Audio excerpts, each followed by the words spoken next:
Hai, Assalamualaikum. Saya Ayu. Uh, Video ini adalah video pertama saya. Jadi kita akan mulakan dengan belajar asas mengait. Jom kita tengok video.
Jarum boleh juga terdapat jarum jenis plastik, jarum dan juga jarum jenis besi.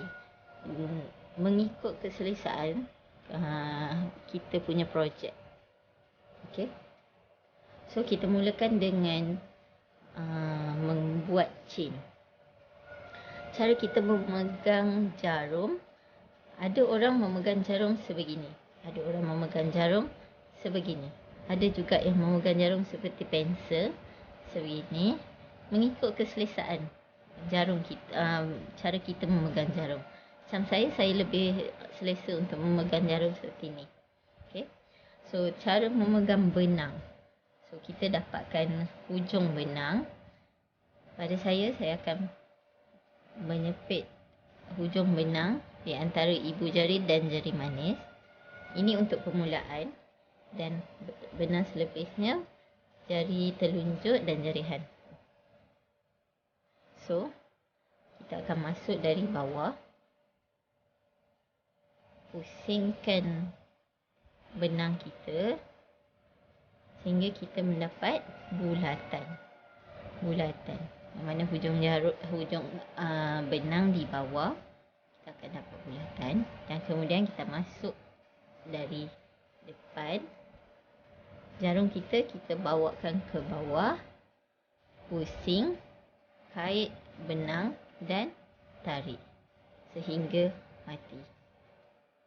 Okey, jadi kita baru dapat satu bulatan.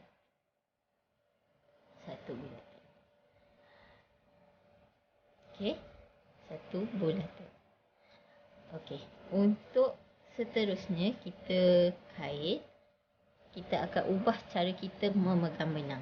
Pada saya akan letak saya punya benang di situ dan belit pada jari telunjuk.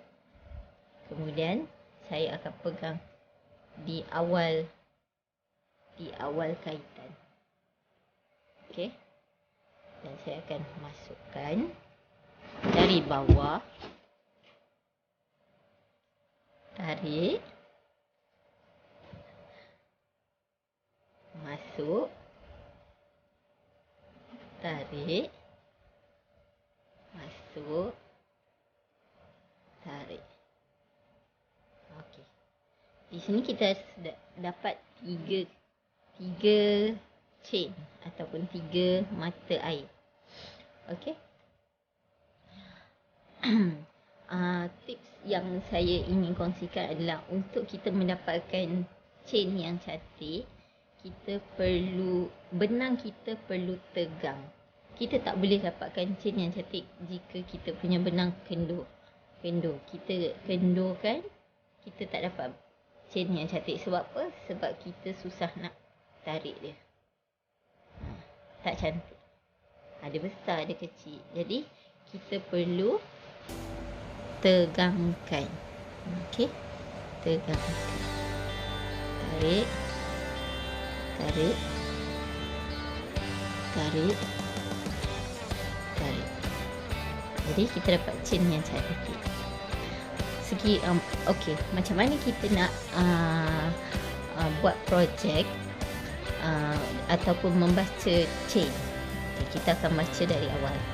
So, ini adalah 1, 2, 3, 4, 5, 6, 7, 8, 9 dan 10. Okey.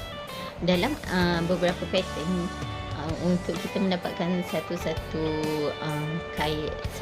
projek, dia akan tulis seperti CH adalah chain. CH 10. So CH 10 kita perlu buat 10 kali mata kaitan. Okey. So saya akan terangkan cara baca pattern dalam video yang seterusnya. Okey, selamat mencuba. Okey, sekian tadi video tutorial pertama kita. So cara untuk membuat chain ataupun asas mengait kita dah tahu. Jadi video seterusnya kita akan belajar cara untuk membuat single crochet, double crochet dan juga half double crochet.